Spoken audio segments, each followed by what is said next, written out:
Let's go to the pits once again in Jackaroo. Well, Paul Page, this is Dick Simon, and Dick, you call the shots on this team for Ari Luyendyk.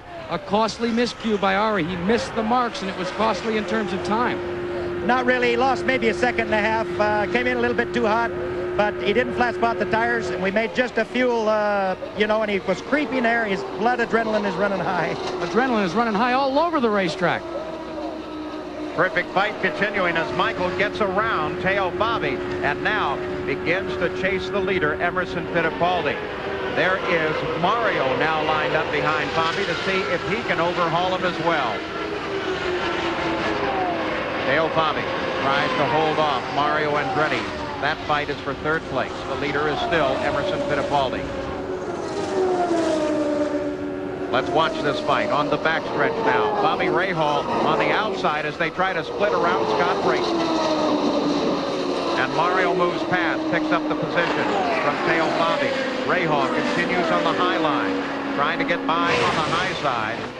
And Teo Fabi, the Porsche-powered car, now decides it's time to come down into the pits. He's gone 41 laps without a stop. Let's go down to the pits for the report. As the Porsche comes in, stops right on the mark. They will get 4 new tires and a full load of fuel. Teo Fabi running a very strong 500-mile race. There's the helmet cam. We can see the bird's eye view of changing a tire. The revs are up. The fuel is now in. They're waiting for the car to come off the jacks. There it is, and there goes Teo Fabi. You also saw the adjustment of the left front wing, all in 15.6 seconds. Not too bad. What it shows is that he had a little bit of front end push, Sam, and he turned the left front wing up just a little bit more to give him a little bit more bite on the front end. Emerson Fittipaldi comes around Danny Sullivan. Sullivan, remember, stopped early on and is well back, running 15th now. And Fittipaldi, with a great day, is now 14 seconds ahead of the second place car, which is now Michael Andretti. Mario Andretti is in third. Bobby, not only the front wing adjustment, you said it might be pushing there, but 4 tires. They changed both the front tires. Normally, the left front on this kind of course really doesn't touch the ground all that much. Doesn't carry a lot of weight. No, they don't, but what they'll do is change that, Paul, in order to keep the stagger across the front end very good. Now here, Bobby Rahal comes in for a pit stop. Let's go to Brian Hammond. And Bobby Rahal will also get a 4-tire change and a full load of fuel. So everybody changing the right front tires. Work going smoothly. Rahal running well today as well. Now waiting for the car to come off the jacks. Fuel still going in. A little water to brush away the excess, and there goes Bobby Rahal. Bobby Rahal in 15.9 seconds. Nice quick stop. Barry Green and his organization. Maury Crane's the car owner on a team that will, after this year, join up and become a 2-car team with Rick Gallis, as Emerson Fittipaldi now slows it down and heads down toward the Patrick pits for some fast service. And he locks the brakes early as well. It's hard to judge the speed when you've been running over 210 miles an hour. But now he rolls down and rolls right on through because that little lock of the brakes carried him past his pit and out. Look at the crew. They're saying, wasn't that him that went past? They decided bring him around one more and bring him in. But boy, that's cost him dearly.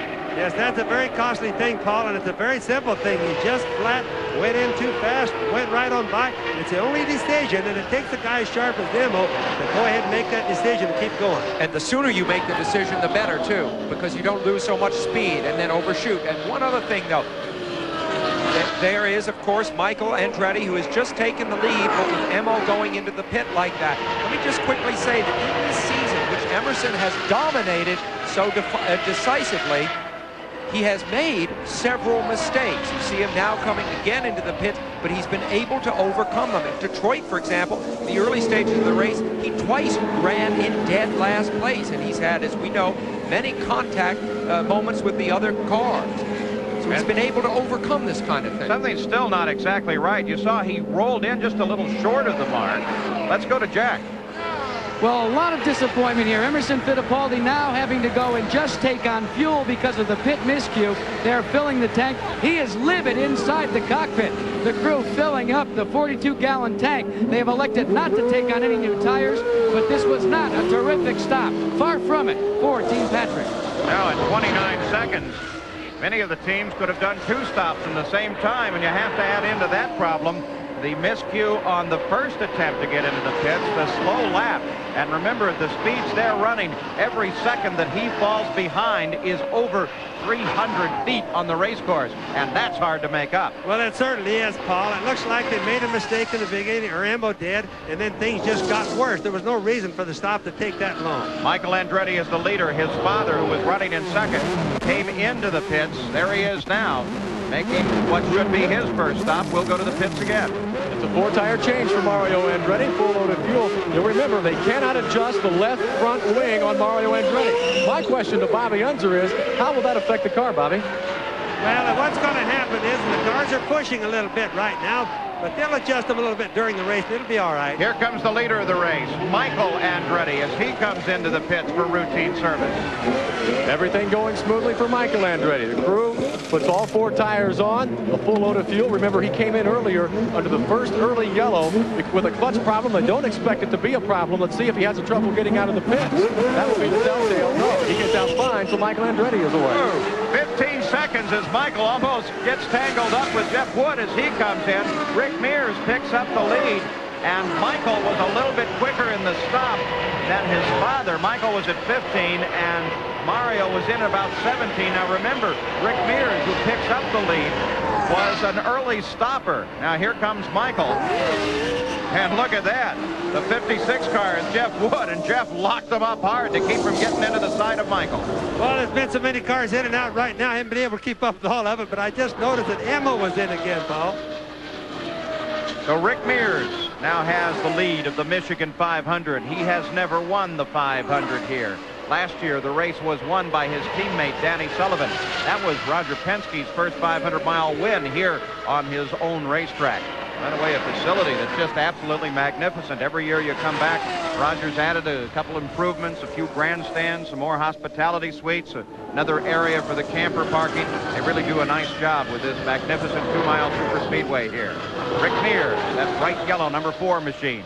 And as Rick works his way around the track, in first place, Michael Andretti was able to come out of the pits in second, and Mario came out in third. Our Lyondike is now running fourth. There is Mario, the number 5 car, working his way around, and Emerson Fittipaldi's back in the pits. There's Jack. If it comes in threes for this team, they've had to come back in after gambling and not taking on tires. But the way Emerson Fittipaldi is coming in and out of the pits, it's clearly evident that he has some sort of a braking problem. He's not locking the tires up. He's not, in fact, even going real slow. He's just creeping to the pits, trying to coast to a stop. Well, that time he was in there for just over 14 seconds. But Fittipaldi, second leader of the race, has fallen well back in the field. Here is Michael. Look at that. Boy, that was Jeff Wood on the outside. Michael looked out there, caught him in his mirrors just at the right time, just as Jeff locked up the brakes, and Michael steered away. Now that's Michael kept that car safe. That's something Jeff Wood should have caught, Paul, because he knew Michael was on the way out. Rick Mears is the leader of the Michigan 500 and played a careful race to this point. Can he hold on and score his first victory here? We'll be back. We're back at the Michigan 500. You saw a great high rock race here yesterday. You're seeing a great one today as Rick Mears, one of the competitors in the IROC, is trying to hold off challenging and charging Michael Andretti. Michael's lined up just behind him right now. Don't forget, 2 weeks from now, we'll see the final run of the International Race of Champions from Watkins Glen, New York. Rick Mears picked his hand up, touched his visor for a moment there. We're on board with Michael just behind. As Michael comes out and around, Rick Mears, when he picked his hand up, apparently was indicating to Michael that he does intend to slow down. Michael Andretti picks up the lead of the race, and Rick Mears rolls down toward his crew. They are waiting. They do not have tires out. And Richard Buck just dusted off the top of the tires. There was an official there. Is that an official call, Bobby? That's a stop-go penalty, but I don't know why right now. But that's obviously what it was. Rick hardly even stopped. It's lucky he didn't run over somebody there. Well, Billy Camphausen, one of the kart officials, was standing right there. And apparently what they're reporting now is that Rick came out of the pits in a nice run from a little 10-second stop and got over the line as he came out of the pit lane. That's that yellow line right at the bottom, and Wally Dallenbach really holds close on that, Paul. And Rick must have just jumped over it a little bit, but boy, it sure cost him a lot of time right there. Let's take a look as we see Rick Mears. This was a very, very quick stop.